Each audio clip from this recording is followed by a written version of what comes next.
Hello friends, आपका बहुत-बहुत स्वागत है। आप लोग कैसे हैं? आशा है आप लोग बहुत ही अच्छे होंगे। तो चलिए फ्रेंड्स, आज से हम लोग जो है अरिहंत एनसीईआरटी जो है अरिहंत एनसीईआरटी एमसीक्यू बुक जो है आपके भारतीय राज्य व्यवस्था एवं प्रशासन यानी इंडियन पॉलिटी से जो है आज से हम लोग शुरू करने वाले हैं एनसीईआरटी में।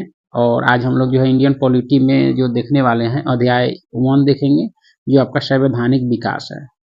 तो चलिए शुरू करते हैं। यह बुक जो है काफ़ी इंपॉर्टेंट बुक है आपके अरिहंत एनसीईआरटी के एमसीक्यू बुक जो है आपके काफ़ी इंपॉर्टेंट है। इसमें जो है 6 से लेकर जो है 12वीं तक के एनसीईआरटी बुक से जो है प्रश्न को लिए गए हैं न्यू एवं ओल्ड बुक का। ठीक है, तो चलिए इंडियन पॉलिटी में आज अध्याय 1 को देखते हैं, संवैधानिक विकास। अगर आप चैनल पर नए हो तो चैनल को लाइक और सब्सक्राइब जरूर करें। इससे पहले हम लोग जो है इस बुक से हिस्ट्री जो है मॉडर्न हिस्ट्री भी देख चुके हैं। फिजिक्स केमिस्ट्री बायो भी देख चुके हैं। उसका जो है लिंक जो है डिस्क्रिप्शन में मिल जाएगा। अगर आप देखना चाहते हैं तो जाकर देख सकते हैं। तो चलिए शुरू करते हैं।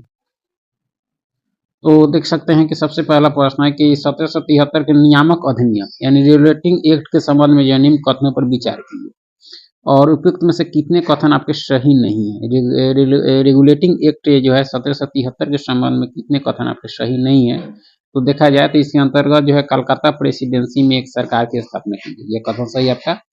इस सरकार में जो है गवर्नर जनरल और उसकी जो है परिषद के 4 सदस्य थे, जो आपके जो है जो अपनी सत्ता का उपयोग जो है संयुक्त रूप से करते थे। यह कथन सही है। तीसरा है कि इसने जो है ब्रिटिश ताज को बम्बई में एक उच्चतम न्यायालय की स्थापना के लिए जो अधिकृत किया, जिसका क्षेत्र बंगाल, बिहार एवं उड़ीसा तक विस्तृत था। यह कथन आपका सही नहीं है। 1773 के रेगुलेटिंग एक्ट के संबंध में जो है तीसरा कथन आपका सही नहीं। इस अधिनियम ने जो है गवर्नर जनरल एवं उसकी परिषद पर जो है कई अंकुश लगाए। यह कथन आपका सही है। तो तीसरा कथन सही नहीं है कि ब्रिटिश ताज को जो है बम्बई में एक उच्चतम न्यायालय की स्थापना के लिए जो है अधिकृत किया गया। देख सकते हैं कि 1773 के नियामक अधिनियम यानी रेगुलेटिंग एक्ट के जो है संबंध में केवल एक कथन अर्थात तीसरा जो है सही नहीं, क्योंकि इस अधिनियम के तहत जो है ब्रिटिश ताज को बम्बई में नहीं बल्कि कलकत्ता में जो है 1774 ईस्वी में एक उच्चतम न्यायालय की स्थापना 1773 के लिए अधिकृत किया गया था। ठीक है, इसमें दे रहा था आपका मुंबई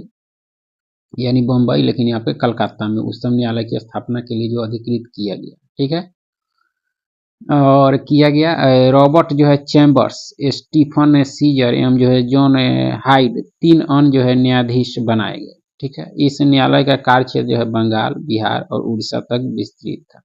तो इस तरह से देखा जाए तो 1773 की रेगुलेटिंग एक्ट के संबंध में जो है तीसरा कथन आपका सही नहीं है, बाकी सारे कथन आपके सही हैं। ठीक है, आगे के चार्टर एक्ट 1853 के संदर्भ में जो दिए गए कथनों पर विचार कीजिए और उपयुक्त में से कौन से कथन आपके सही नहीं है। 1853 के चार्टर एक्ट के संबंध में जो है कौन से कथन आपके सही नहीं है। तो पहला कथन कहता है कि गवर्नर जनरल की परिषद जो विधायिका के रूप में कार्य करती थी में जो है 5 नए सदस्यों को शामिल किया गया। यह कथन आपका सही नहीं है। ठीक है, सही नहीं है, क्योंकि गवर्नर जनरल की जो है परिषद जो विधायिका के रूप में कार्य करती थी इनमें 6 नए सदस्यों को शामिल किया गया, न कि 5। ठीक है, तो इसमें जो है 5 नहीं 6 सदस्यों को शामिल किया गया, इसलिए पहला कथन क्या है, सही नहीं है आपका।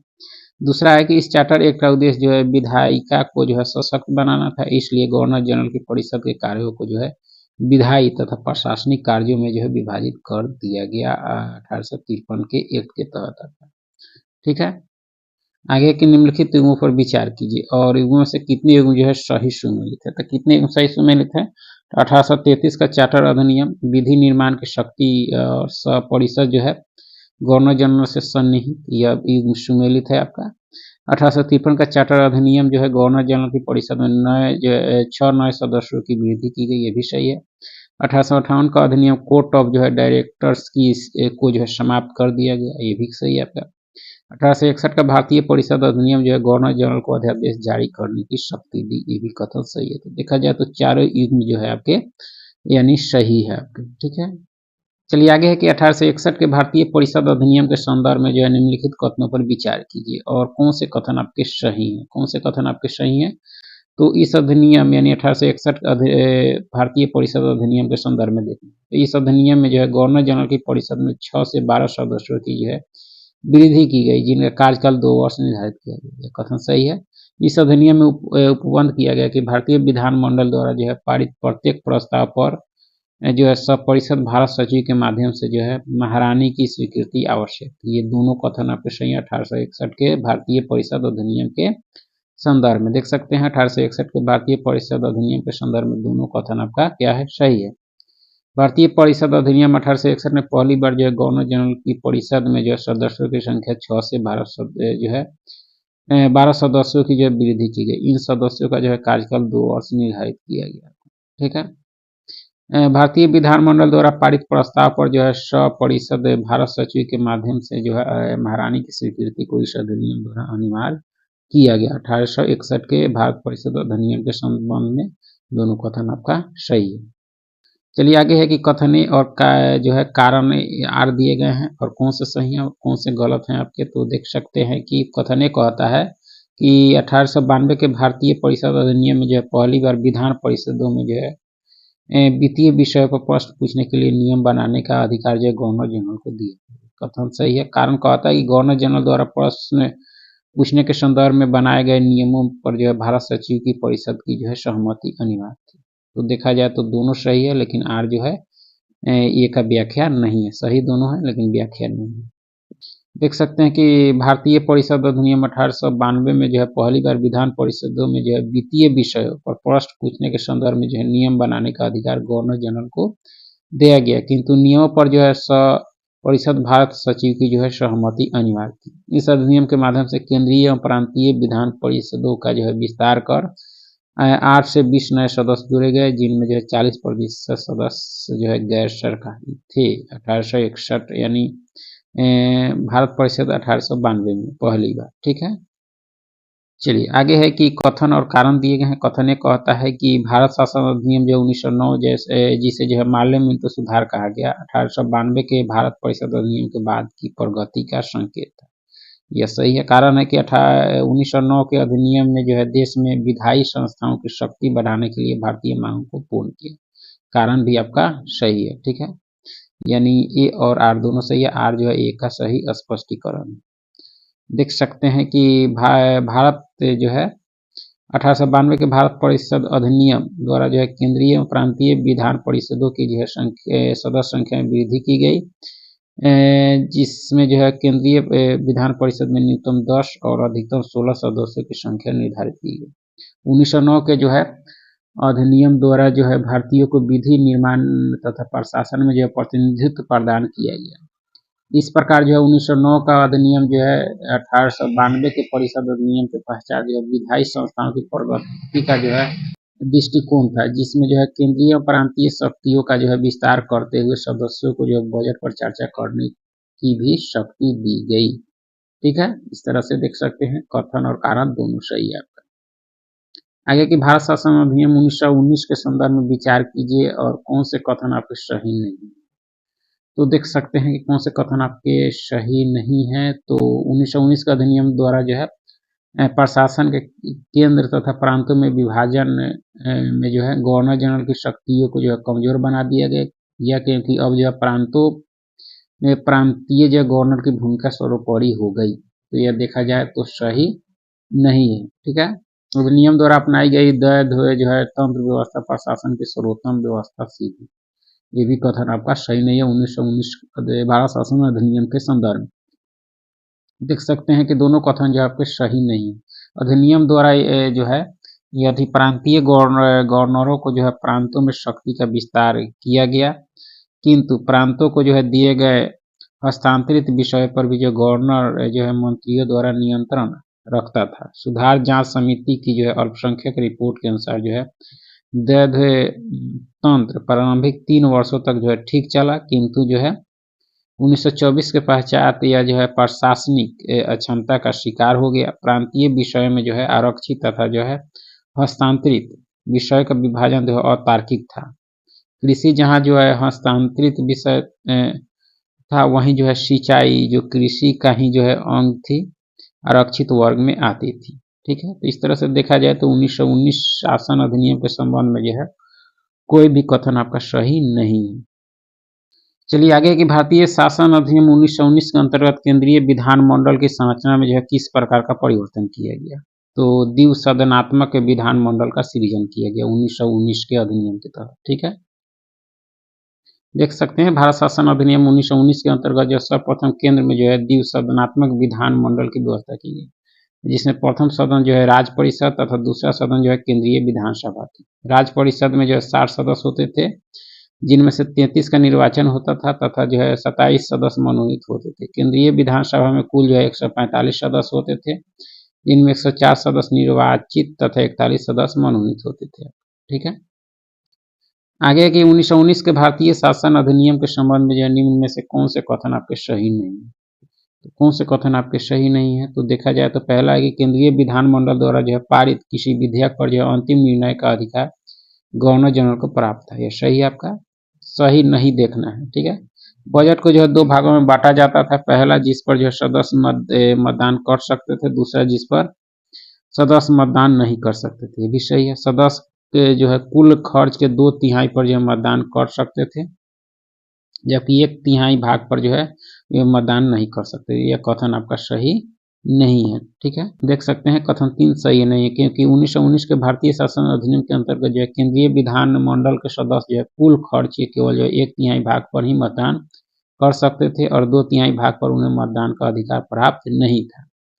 ठीक है, इस तरह से देख सकते हैं, यह उल्टा दे दिया है, इसलिए तीसरा कथन आपका सही नहीं है। प्रांतीय विधानमंडलों को जो है प्रांतीय विषय के संदर्भ में जो है विधि बनाने का अधिकार था, किंतु ये अधिकार जो है गवर्नरों के अधिकार के कारण जो है सीमित हो गए थे। तो इस तरह से देखा जाए तो तीसरा कथन आपका सही नहीं है 1919 के भारतीय शासन अधिनियम के संबंध में।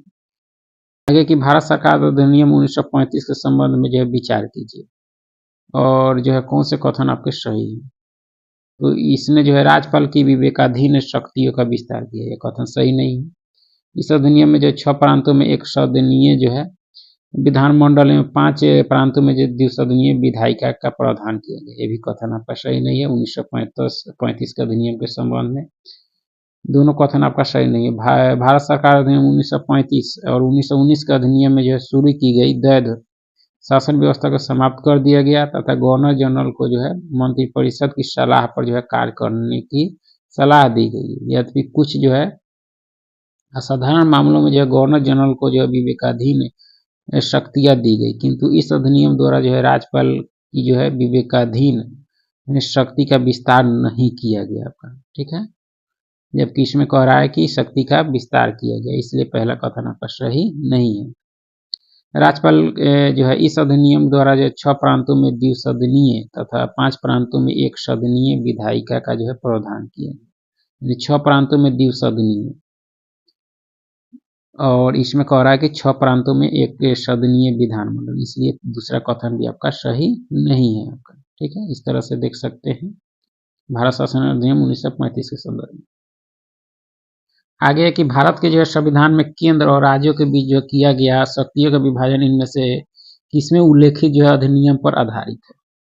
तो यह अधिनियम है भारत सरकार अधिनियम 1935 के तहत। ठीक है, भारत के संविधान में जो है केंद्र और राज्यों के बीच किया गया शक्तियों के विभाजन जो भारत सरकार अधिनियम 1935 पर आधारित है, जिसे भारत के जो है संविधान ने अपनाया है। इस अधिनियम में जो है शासकीय कार्यों को जो है 3 सूचियों में सूचीबद्ध किया गया। संघ सूची में 59, प्रांतीय सूची में 54, समवर्ती सूची में जो है 36 विषय थे। संघीय सूची में जो है केंद्र सरकार को तथा प्रांतीय सूची में जो है प्रांतीय सरकार को अनन्य क्षेत्राधिकार दिया गया। समवर्ती सूची पर केंद्र तथा जो है प्रांतों को कानून बनाने का समान अधिकार था। तो भारत सरकार अधिनियम 1935 के तहत यह किया गया है, केंद्र और राज्यों के बीच जो है शक्तियों का विभाजन का उल्लेख। आगे है कि 1935 के अधिनियम द्वारा स्थापित संघ में जो है अवशेष शक्तियां किस को जो है दी गई थी। तो गवर्नर जनरल को 1935 अधिनियम के द्वारा 1935 के अधिनियम द्वारा जो है स्थापित संघ में जो है अवशेष शक्तियां गवर्नर जनरल को दी गई थी। 1935 के भारतीय शासन अधिनियम द्वारा जो है द्वैध शासन की स्थापना कर जो है संघीय विषयों को संरक्षित एवं जो है हस्तांतरित में वर्गीकृत किया गया था। संरक्षित विषय पर जो है गवर्नर जनरल को स्वविवेक पर जो है आधारित शक्तियां प्राप्त थी और हस्तांतरित विषय पर जो है मंत्रिपरिषद को नियंत्रण जो है प्राप्त था। मंत्रिपरिषद जो है संघीय विधानमंडल के प्रति उत्तरदायी थी। ठीक है, आगे की भारतीय शासन अधिनियम 1935 के संबंध में जो है निम्न कथनों पर विचार कीजिए और कितने कथन आपके सही हैं। कितने कथन आपके सही हैं? तो इस अधिनियम में जो है 321 अनुच्छेद और 10 अनुसूची आती है, सही है। इसके द्वारा जो है भारत में सर्वप्रथम संघीय शासन प्रणाली का प्रस्ताव दिया गया, भी सही है। इस अधिनियम ने जो है शासकीय कार्यों को 3 सूचियों, संघ सूची, राज सूची तथा समवर्ती सूची में विभक्त किया, भी सही है। संघ सूची में शामिल विषयों की संख्या 58 थी, यह कथन आपका सही नहीं है। 1935 के संबंध में देख सकते हैं कि जो है शासन में 1935 की जो है संघ सूची में 59, राज सूची में 54 और समवर्ती सूची में 36 विषय शामिल थे। तो इस तरह से देख सकते हैं संघ सूची में 59 और इसमें कह रहा है आपके संघ सूची में 58। तो इसलिए देखा जाए तो चौथा कथन सही नहीं है, बाकी ये सारे कथन आपके सही हैं भारत शासन अधिनियम 1935 के संबंध में। आगे कि भारतीय शासन अधिनियम 1935 के अंतर्गत कोई विधेयक जो है उस समय तक अधिनियम में नहीं जो है बन सकता जब तक कि वह जो है दोनों सदनों द्वारा पारित तथा जो है गवर्नर जनरल द्वारा स्वीकृत न हो। ठीक है, भारत शासन अधिनियम 1935 के अंतर्गत कोई भी विधेयक जो है उस समय तक अधिनियम नहीं बन सकता था जब तक वह जो है दोनों सदनों द्वारा पारित और गवर्नर जनरल द्वारा स्वीकृत न हो। किसी विधेयक के संबंध में जो है मतभेद होने की स्थिति में दोनों सदनों की संयुक्त बैठक का प्रावधान था। गवर्नर जनरल को यह शक्ति प्राप्त थी कि वह जो संघीय विधानमंडल द्वारा पारित किसी भी विधेयक को जो है स्वीकृत या अस्वीकृत कर सकता था। ठीक है, 1935 के अंतर्गत। आगे के 1935 के जो भारत शासन अधिनियम के अंतर्गत जो है स्थापित संघीय न्यायालय के संबंध में जो है कौन से कथन सही नहीं है।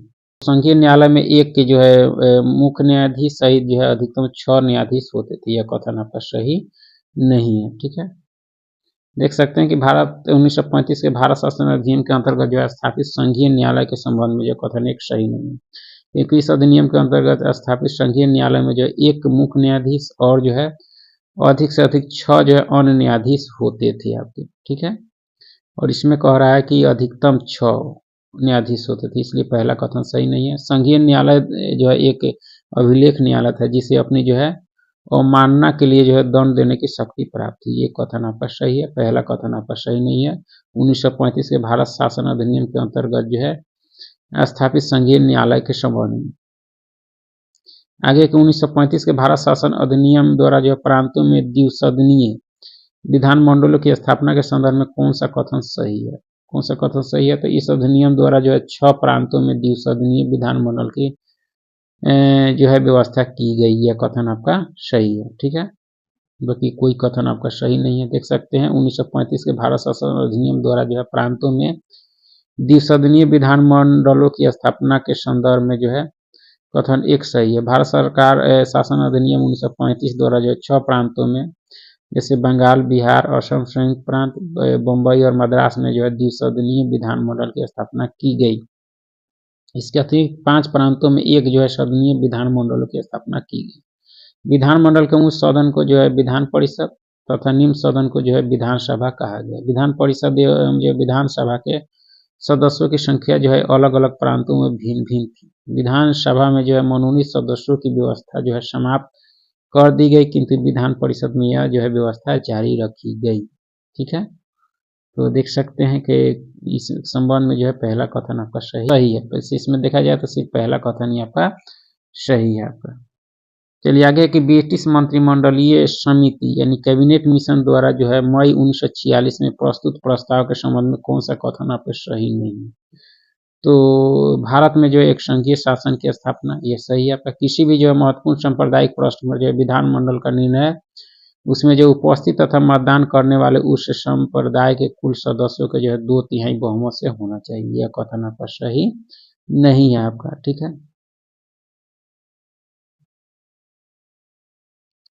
देख सकते हैं कथन भी जो है सही नहीं, क्योंकि इसमें जो है प्रावधान था कि किसी भी जो महत्वपूर्ण सांप्रदायिक प्रश्न में विधानमंडल का निर्णय उसमें जो है उपस्थित तथा मतदान करने वाले उस संप्रदाय के कुल सदस्यों के बहुमत से जो है होना चाहिए, न कि 2/3 बहुमत आपका। ठीक है, यानी सदस्यों के बहुमत से होना चाहिए, न कि 2/3 बहुमत से। तो इसलिए दूसरा कथन आपका क्या है, सही नहीं है। संघ की एक जो है कार्यपालिका तथा विधायिका होनी चाहिए जिसमें जो है प्रांतों तथा देशी रियासतों का जो है प्रतिनिधित्व होना चाहिए, भी सही है आपका। संघीय सरकार का जो है क्षेत्राधिकार जो है वैदेशिक संबंध, प्रतिरक्षा तथा संचार व्यवस्था तक जो है सीमित होना चाहिए। यह कथन सही है, पहला सही है, दूसरा कथन आपका सही नहीं है, तीसरा और चौथा भी आपका सही है। आगे के कथन और कारण दिए गए हैं। और कथन एक कहता है कि ब्रिटिश मंत्रिमंडलीय समिति द्वारा जो है एक अंतरिम सरकार की स्थापना की जो है परिकल्पना की गई थी। ये सही है आपका। दूसरा की कारण है कि संविधान की जो है निर्माण विधि में जो है शासन संचालन हेतु जो है अंतरिम सरकार की स्थापना की जो है परिकल्पना की गई थी, जिसमें जो है सभी पद भारतीयों को जो है दिए जाने की व्यवस्था थी। तो कारण और कथन दोनों सही है, और कारण जो है ये का व्याख्या भी यानी स्पष्टीकरण भी करता है आपका। मंत्रिमंडलीय समिति द्वारा जो प्रस्तुत योजना के अनुसार जो अंतिम सरकार में किनके प्रतिनिधि या प्रतिनिधियों को जो है शामिल किया जाना था। जो किया जाना था आपके कांग्रेस का, मुस्लिम लीग का, भारतीय ईसाई का, सिख और पारसी समुदाय यानी सभी का किया जाना था। आगे की माउंटबेटन योजना के संबंध में निम्न कथनों पर विचार कीजिए। उपयुक्त में से कितने कथन आपके सही नहीं, कितने कथन सही नहीं है। तो पहला कहता है माउंटबेटन योजना के संबंध में पहला है कि भारत के जो विभाजन की योजना को जो माउंटबेटन योजना के नाम से भी जाना जाता है, ये सही है। इस योजना के अंतर्गत जो है विवादग्रस्त 4 प्रांतों असम, बंगाल, पंजाब तथा उड़ीसा का जो विभाजन किए जाने का प्रावधान था, यह कथन सही नहीं है। दूसरा कथन सही नहीं है। असम के जो है सिलहट क्षेत्र में जो है विभाजन का निर्णय जनमत द्वारा किया जाना था, यह कथन सही है। तो देखा जाए तो उपयुक्त कथनों में जो है सिर्फ दूसरा कथन आपका सही नहीं है। माउंटबेटन योजना के संबंध में केवल जो है एक कथन अर्थात 2 जो है सही नहीं है। लेकिन माउंटबेटन योजना के अंतर्गत जो है 4 प्रांतों में नहीं बल्कि जो है 3 प्रांतों असम, बंगाल तथा पंजाब का जो है विभाजन किए जाने का प्रावधान था। 3, ठीक है। जबकि इसमें कह रहा है आपका कि असम, बंगाल, पंजाब, उड़ीसा कह रहा है, इसलिए दूसरा कथन आपका सही नहीं है माउंटबेटन योजना के संबंध में। आगे की भारतीय स्वतंत्रता अधिनियम 1947 के अंतर्गत कौन सा प्रावधान जो है शामिल नहीं था। कौन सा नहीं था आपका। तो भारत और पाकिस्तान 2 स्वतंत्र अधिराज्यों की स्थापना, यह सही था, शामिल था आपका। देशी रियासतों को जो है भारत या पाकिस्तान किसी में भी जो है शामिल होने की छूट दी गई, ये भी सही है। इसका जो जनजातीय क्षेत्रों पर जो है ब्रिटिश शासन का नियंत्रण बरकरार रखा गया, ये भी सही नहीं है। देखा जाए तो तीसरा कथन सही नहीं है। चौथा है भारत या पाकिस्तान दोनों अधिराज्यों को जो है कॉमनवेल्थ से अलग जो है होने की छूट प्राप्त थी, यह कथन आपका सही है। आपका यह कथन सही है, यानी देखा जाए तो तीसरा कथन आपका सही नहीं है। भारतीय स्वतंत्रता अधिनियम 1947 से संबंध में देख सकते हैं कि 1947 के अंतर्गत जो है प्रावधान 3 जो है शामिल नहीं था, क्योंकि इस अधिनियम के प्रावधान के अंतर्गत जो है जनजातीय क्षेत्रों से जो है ब्रिटिश शासन का नियंत्रण समाप्त कर दिया गया, ठीक है। जबकि इसमें कह रहा है कि बरकरार रखा गया, इसलिए तीसरा कथन आपका सही जो है नहीं है। समाप्त कर दिया गया, जो भी जो है संधियां अथवा जो समझौते ब्रिटिश सरकार तथा जो है जनजातियों के बीच अधिनियम लागू होने के दिन विद्यमान थे, उन्हें जो है समाप्त कर दिया गया, ठीक है। आगे है कि 1949 में जो है अंगीकृत भारतीय संविधान जो है मुख्यतः किस अधिनियम से जो है प्रभावित था। तो 1935 का भारतीय शासन अधिनियम से। 1949 के जो अंगीकृत भारतीय संविधान जो है मुख्यतः 1935 के जो है भारतीय शासन अधिनियम से प्रभावित है। इस अधिनियम के द्वारा भी जो है भारत में सर्वप्रथम संघीय शासन प्रणाली की नींव पड़ी, ठीक है। चलिए फिर बहुत बहुत धन्यवाद।